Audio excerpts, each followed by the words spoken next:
요한계시록 16장 제목은 마지막 전쟁 아마겟돈과 짐승의 표의 부작용이라는 제목으로 오늘 말씀을 전하고자 합니다. 우리가 며칠 전에 에이펙을 우리 경주에서 했지요. 그런데 이제 이재명 대통령이 트럼프 대통령에게 금관을 이렇게 줬습니다. 자, 근데 웃기죠? 트럼프 대통령이 파란색 넥타이를 차고 있고 이재명 대통령은 황금색 넥타이를 차고 있습니다. 이제 이 모든 것에 다 우리들이 모르는 깊은 의미가 들어 있습니다. 왜 왕관을 트럼프에게 줬을까요? 요즘 모두가 트럼프 한마디에 모든 것이 좌지우지하는 시대에 있습니다. 그래서 우리는 마지막 때에 성경을 이 세상 돌아가는 것을 보면서 감지하면서 느껴야 됩니다. 세상 왕이 앞으로는 큰 시스템으로 전 세계를 장악하게 될 것을 우리에게 보여주고 있습니다. 그러면서 인간은 교만하여 본인이 세상의 모든 것을 좌지우지할 때에 그 교만이 들어감으로 본인이 하나님이라고 할 사람이 나타나는데 그가 적그리스도라는 것입니다. 세상의 모든 대통령들이 이 세상의 경제와 혼란과 이 모든 것을 잠재울 수 있는 큰 지도자에게 모두가 그에게 권한을 줄 일이 앞으로 다가온다는 것입니다.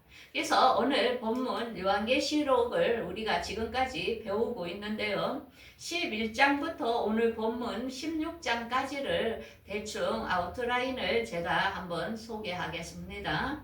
우리가 11장에서 분명히 중동 전쟁이 일어남과 동시에 많은 사람들이 공중 강림, 예수님이 오셔서 올라갈 것을 이야기했습니다.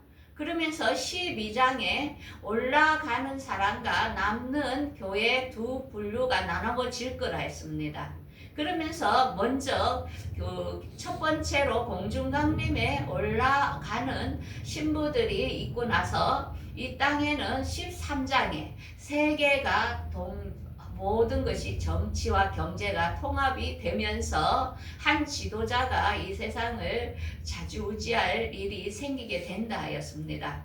그러면서 이 땅에는 이제는 매매표를 오른손과 이마에 넣어야만이 이 세상 시스템이 모든 물건을 살 수 있는 시대로 들어가게 된다고 이야기했습니다. 그게 계시록 13장입니다.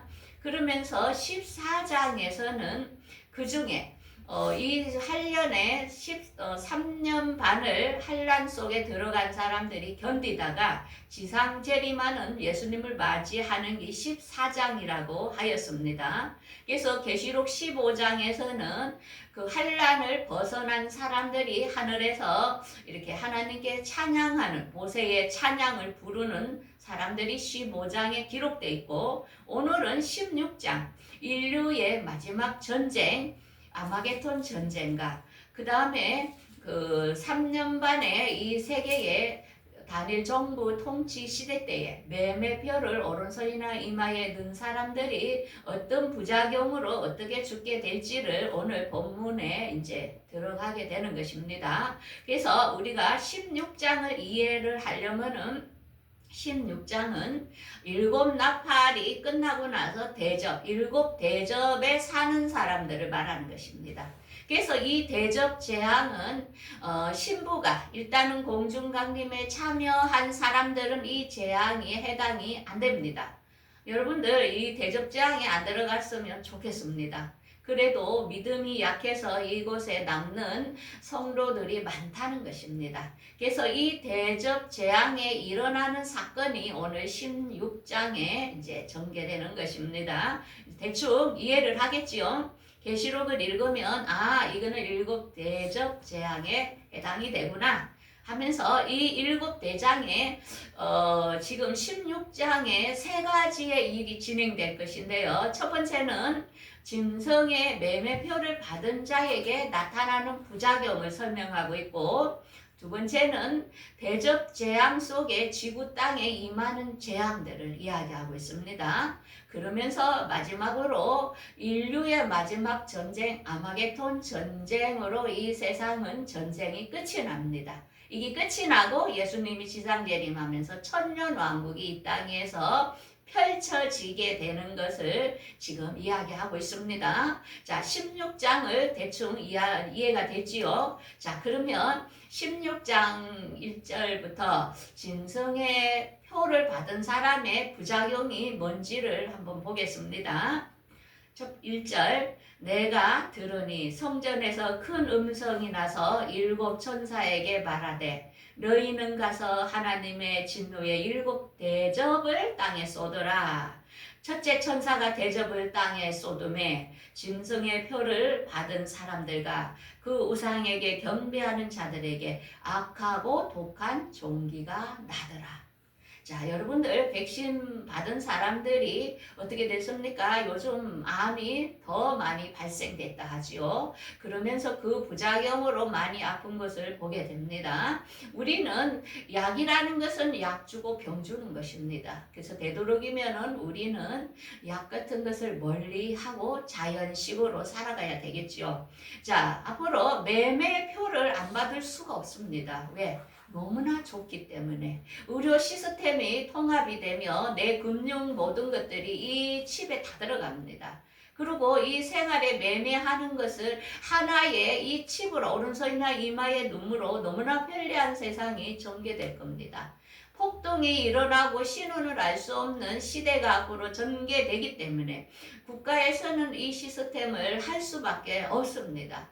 그럴 때에 여러분들 학교에서나 직장에서 이 표를 안 넣으면 월급도 못 받게 되고 쫓겨나게 되는 이 현상이 올 건데 어느 누가 이걸 안 듣겠습니까? 이처럼 어려움이 앞으로 온다는 것입니다. 그래서 우리 예수님은 미리 본인의 자녀들에게 알려주는 것입니다. 거기 부작용이 무엇이 있을 것을. 자, 그래서 여러분들 앞으로 이런 일이 이제 곧 다가오는데요. 여러분들이 준비를 하셔야 됩니다. 가족 중에 않는 사람은 고발하게 될 겁니다.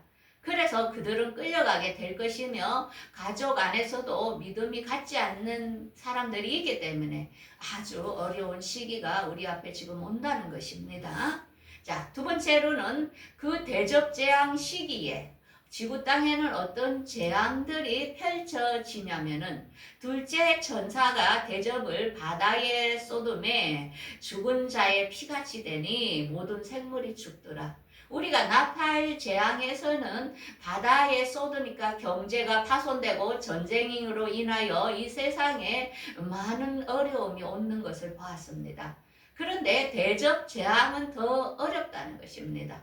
바다 생물들이 죽으니까 얼마나 경제적으로 힘들겠습니까? 그 다음에 셋째 천사가 강에 대접을 쏘았습니다.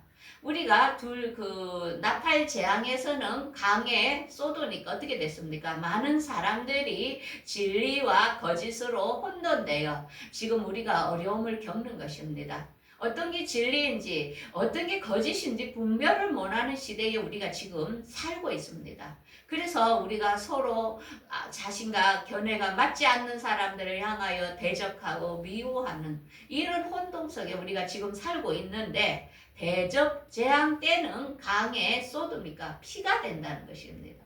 더 심한 반란이 전개될 것을 우리에게 보여주고 있습니다. 그러면서 그러한 가운데 하나님께서 이 세상의 악에 대하여 심판이 전개된다는 것을 알 수 있습니다. 그래서 6절에 보면은 성도들과 선지자들의 피를 흘렸으므로 그들에게 피를 마시게 하는 것이 합당하다. 이후 3년 만에 대접재앙 때는 많은 성도들이 피를 흘리게 되고 순교를 하게 됩니다. 왜? 매매표를 안 받은 사람은 테레범으로 몰리게 되기 때문에 그들이 목배임을 성경에 받는다고 나와 있습니다. 그래서 그래서 얼마나 큰 환란이 전개될지는 알 수가 없습니다. 그래서 많은 사람들이 이 표를 향하여 안 받기 위하여 굶주림에 시달리게 되고 또한 핍박에 시달리게 그렇게 죽음이 많다는 것입니다. 그러므로 이렇게 성도들의 피를 많이 흘리게 했으므로 이 땅에 사는 악한 자들에게 하나님의 심판이 오는 것이 당연한 거라고 이야기를 하고 있습니다. 그러면서 7절에 이러죠. 전능하신 하나님이 심판하시는 것이 참되시고 의로우시다. 왜? 많은 성도들을 괴롭히기 때문에 그 시대에 사는 악한 자들에게 하나님의 심판이 있어진다는 것입니다. 그러면서 넷째 천사가 해의 소돔에 대접을 해의 소돔에 그 해가 사람들을 불로 태운다는 것입니다. 그러니까 엄청난 지구에 온난화가 오겠지요.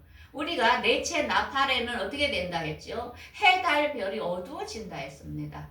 그래서 우리가 지금은 그거를 안 겪었기 때문에 어떻게 해달별이 이 지구 땅에 어둠이 올지, 그래서 많은 사람들이 3일간의 어둠이 오기 때문에 그때를 위해서 식량을 준비하고 물을 준비하라고 많이 이야기를 하는 사람들이 있습니다. 지금 우리가 넷째 나팔을 안 당해 봤기 때문에 우리가 이해를 할 수 없지만은 이때는 대접 재앙 때는 해가 사람을 태울 정도니까 얼마나 힘든 재난이 있을 줄 우리가 알 수 없었지요. 그래서 사람들이 크게 태움에 태워지는지라, 그러니까 많은 사람들이 하나님을 비방하면서 회개하지 않는다는 것입니다. 왜? 고난이 많이 오게 되면 사람들은 하나님을 믿기보다는 하나님을 비방하고 욕하게 되는 것이 더 많습니다. 그때는 이미 신부들이 하늘로 올라갔기 때문에 여기는 하나님의 입맞은 사람들만 피난처에서 보호를 받기 때문에 많은 세상 사람들은 하나님을 믿지 않는다는 것입니다. 오히려 하나님을 대적하는 시대가 전개된다는 것입니다. 그러면서 다섯째 천사가 또 대접을 짐승의 왕자의 소돔에 나라가 어두워지고 사람들이 아파서 자기 혀를 깨물고 아픈 것과 종기로 말미암아 하나님을 비방하고 회개하지 않는다. 이게 어떤 뜻이냐면은 그때에 이 전기가 가게 된다는 것입니다. 그때에 이미 칩을 넣은 사람들은 이게 전기가 작동을 안 하기 때문에 굉장히 고통을 당한다는 것입니다. 그때에 내가 지금까지 믿었던 이 세상의 은행과 모든 정보 시스템이 이게 전기가 안 되니까 어떻게 됩니까? 모든 것이 쓸 수가 없는 것이죠. 이때는 주님이 지상 재림할 시기 때쯤 되지 않을까 짐작이 됩니다. 그때에 이 칩을 안 넣었던 사람들은 굉장히 자유함을 얻겠죠. 왜? 이제 전기하고 아무 관계없고 감시가 필요 없는 시대가 되기 때문에. 그죠? 그래서 이렇게 하나님께서는 우리에게 미리 알려주고 있는 것입니다. 왜? 이곳에 해당될 사람들이 있기 때문에 지금 말하지 않으면 알 수 없지요. 자, 그러면서 여섯째 천사가 대접을 유브라데스의 소돔에 강물이 말라서 동방에서 오는 왕들의 길이 예비되었더라. 지금 현재로 이라크와 이란 쪽에 보면은 이란 거기에 시리아하고 이라크 쪽에 보면은 유브라데스와 티그리스 강이 이렇게 흐르고 있죠. 그때에 보면은 유브라데스 강이 지금도 점차 말라가고 있는데 그때는 아주 전쟁하러 오기에 좋게 마를 것을 이야기하고 있습니다.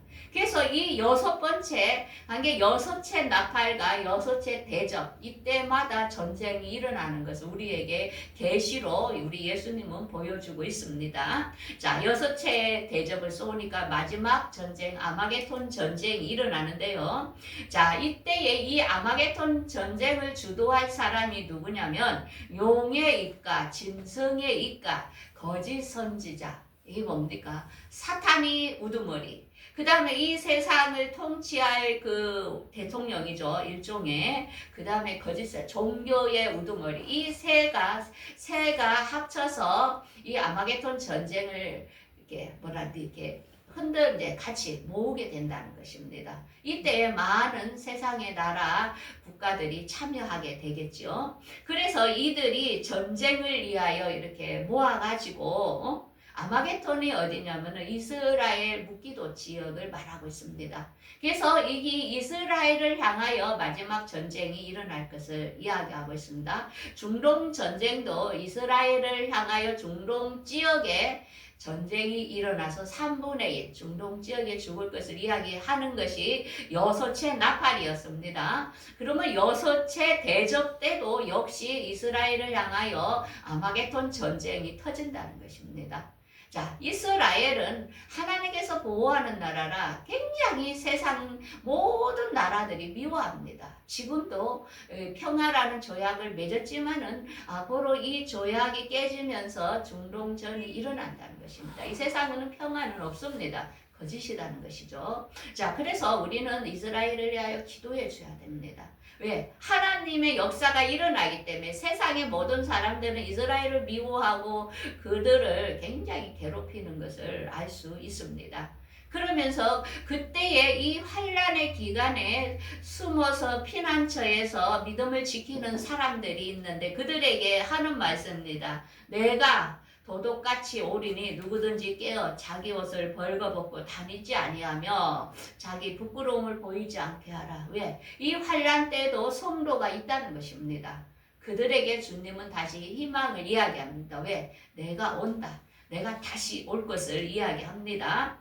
그래서 16절에 아마겟돈이라 하는 것으로 왕들을 몸에 이렇게 나옵니다. 여섯째 대접에. 그러면서 일곱째 천사가 대접을 부으니까 어떻게 됩니까? 땅에 큰 지진이 일어나고 그 다음에는 성이 갈라지고 하나님의 진노의 포도주가 땅에 쏟게 된다는 것입니다. 이게 뭡니까? 예수님께서 직접 지상에 내려올 때 지상 재림하기 전에 이렇게 큰 일이 일어난다는 것입니다. 그런데 예수님께서 공중 강림하기 전에는 어떤 일이 일어나냐? 해, 달, 별이 어두워지면서 주님께서 빛 가운데서 재림하시는 것을 누구나 보게 된다고 이야기합니다. 여섯째 나팔에는 일어나고 나서 그 뒤에 일곱째 나팔이 불기 전에 주님이 오시는 현상은 그렇고 해달불이 어두워지는 것. 그 다음에 여섯째 대접에 지상재림에 예수님이 일곱째 대접에 오기 전에는 지진과 성이 갈라지고 이런 현상이 일어난다는 것입니다. 이제 비교가 되겠죠. 성경을 보면. 그러면서 각 섬이 없어지고 산악도 간데 없고 무게가 1달란트 되는 큰 우박이 땅에 떨어지면서 우박 때문에 사람들이 죽게 된다는 것입니다. 자, 이것을 이 대목만 보면 우리가 이해를 잘 못합니다. 그런데 스가랴 선지자는 그 2000년 전에 이미 예언을 해놨죠. 스가랴 14장에 여호와의 날, 그날이 있을 것이다. 많은 이방 사람들이 예루살렘을 향하여 모여들게 되는데 그때에 이스라엘의 백성들을 반 이상을 잡아가게 되는데 남은 자가 있을 것이다. 이게 이스라엘이 완전히 멸망하지 않게 된다는 것입니다. 그때에 이스라엘이 멸망하게 되기 전에 예수님 여호와께서 나가사 이방 왕들과 싸우게 된다는 것입니다. 그러면서 예수님께서 싸우면서 이스라엘 예루살렘의 감람산에 예수님께서 내려오신다는 것입니다. 감람산 골짜기 서면서 그 성이 감람산 지도가 동서남북으로 이렇게 갈라질 것을 이야기하고 있습니다. 골짜기가 난다는 것입니다. 그러면서 5절에 여호와께서 임하실 것이요 모든 거룩한 자들과 함께 하리라. 그러니까 우리가 공중강림에 올라간 사람들이 혼인잔치를 3년 반 하늘에서 하고 땅에서는 3년 반 동안 대접 재앙으로 많은 사람들이 고통을 당하는 가운데 혼인 예식을 마치고 예수님과 함께 부활체로서 내려오는 것입니다. 부활체는 어떤 건지 알겠죠? 예수님과 같은 자유로운 몸이 됩니다. 지금 같은 우리 육족의 몸이 아닙니다. 그러면서 이 천년 왕국 예수님과 함께 통치를 하게 된다는 것입니다. 여러분들 이것을 꿈꿀 때에 우리가 이 세상에 잠깐의 명예, 권력은 아무것도 아니죠. 그죠? 그래서 우리는 너무나 행복한 자라는 것. 이런 것이 우리에게 있다는 것이 너무나 놀랍죠. 이것을 세상 사람들한테 얘기하면은 미친 사람이라 하겠죠. 그죠? 성령을 받은 자만이 하나님의 음성을 들을 수 있는 것입니다. 그러면서 그 6절에 그때는 빛이 없겠고 광명 것이 떠날 것이다. 이게 깜깜한 가운데 여호와의 한 날이 있을 것인데 어두움이 갈 때에 빛이 있으리라. 하게 예루살렘이 굉장히 어둡고 멸망이 가까울 그때 여호와께서 살려줄 것을, 이스라엘을 살려줄 것을 이야기합니다. 그러면서 여호와께서 9절에 천하의 왕이 되시고 여호와께서 홀로 한 분이실 것이다. 이 세상의 왕도 왕관을 씌워주는데 여호와는 이 모든 세계 하늘과 땅을 통치하는 하나님은 오직 여호와 예수 그리스도 한 분이라는 것입니다. 이해가 되겠죠? 자, 그래서 우리가 16장 요한계시록을 읽을 때는 짐승의 표, 매매표의 부작용을 분명히 이야기하고 있습니다. 이거 매매표를 넣는 사람은 분명히 불과 유황으로 들어간다고 했습니다. 왜? 영혼을 파는 것입니다. 기계에 의해서 우리의 영혼이 아무 감각이 없는 좀비 같은 사람으로 된다는 것입니다. 그러면서 사탄과 종교 지도자, 정치 지도자가 합세해서 이 아마겟돈 전쟁을 일으킬 것이고 그때에 이 3년 반이 지날 때 예수님께서 직접 이스라엘 감난산에 강림, 재림하실 것을 이야기하고 있습니다. 그거는 지상재림이라는 것입니다. 공중재림과 지상재림은 틀리다는 것을 분명히 성경에 보여주고 있습니다. 자, 그래서 우리는 어떻게 살아야 될까? 첫 번째는 말씀이 기초가 돼야 됩니다. 예수님의 말씀이 없으면 여러 가지 미혹에 우리가 흔들리게 됩니다. 그래서 일단은 말씀을 철저하게 읽고 우리가 이론을 알아야 실기에 잘 견딜 수가 있는 것입니다. 그래서 우리가 지금 다가오게 될 디지털 화폐 시대로 가면서 우리 몸으로 들어올 그 매매표가 이제 앞으로 나올 건데 미리 나오기도 전에 우리에게 이미 알려주고 있습니다. 그래서 우리는 그것은 죽음을 선택을 해야지 받으면 안 된다는 것입니다. 직장을 잃을 수도 있습니다. 그렇지만 우리에게 영원한 나라, 그거 고난은 3년 반. 못 올라가는 사람은 3년 반이고 우리가 죽은 다음에 새로운 세계가 시작되기 때문에 겁날 필요가 없습니다. 그러면서 우리의 표에 있듯이 보면은 거룩함과 화평함으로 모든 사랑과 사랑을 하라는 것입니다. 원수 지고는 복합니다. 원수 지고 원수 많이 교회 다니도 진 사람 많지요. 첫째 부활에 못 간다는 것입니다. 우리는 다 풀어야 됩니다. 모두 다 옆에 친구나 이웃이나 직장 상사 모두 미워하면 안 됩니다. 다 용서해 줘야 됩니다. 그래서 우리 예수님께서는 자기 두루마리를 빨으라 하지요. 깨끗이. 그렇게 해야만이 성에 들어간다는 것입니다. 하늘나라 가는 게 아무나 가는 것이 아니죠. 거룩한 자가 신부로 들려 올라간다는 것입니다. 그래서 이렇게 말하죠. 남을 판단하는 사람아, 내가 핑계하지 못할 것은 남을 판단하는 것으로 내가 정죄함을 받으리니 하나님께서는 심판을 하나님께서 한다는 것이에요. 그래서 우리가 이 세상에 사는 동안 어릴 때부터 지금까지 여러분들의 삶을 우리가 하나님 앞에 설 때는 적나라하게 다 보여준다는 것입니다. 너가 한 행동, 너가 남몰래 한 거 하나님은 다 아시잖아요. 그러면서 우리는 하나님 앞에 심판대에 서기 때문에 지금부터 조심조심 살아야 됩니다. 조심조심. 알았죠? 그래서 옛날에 우리 그 선생님 말씀에 비 오는 날 양말을 신고 가는데 그냥 비가 오니까 흙탕물이 치니까 아이고 이판사판이다 하면서 막 걸어간 사람이 있고 조심조심 걸어서 그게 더럽히지 않게 조심조심 했을 때 그 양말을 다시 사용할 수 있잖아요. 그런 것처럼 우리 인생은 지금도 하나님은 우리를 다 알고 계십니다. 누가 예배하고 어떤 마음으로 예배하고 있는지 하나님은 우리의 마음을 보기 때문에 여러분들 헌금도 마음으로 해야 됩니다. 그냥 누구 보이려고 하면 안 되고 감사도 마음으로 여러분들 마음을 보십니다. 하나님은 그렇기 때문에 여러분들 형편과 모든 처지를 다 아시기 때문에 여러분들 오늘도 내가 미워하는 사람이 있지 않나, 내가 진심으로 하나님을 섬겼는가를 잘 생각하면서 일주일도 여러분들 하나님 앞에 진심으로 정결하게 살아가는 여러분들이 되기를 바라겠습니다. 기도하겠습니다.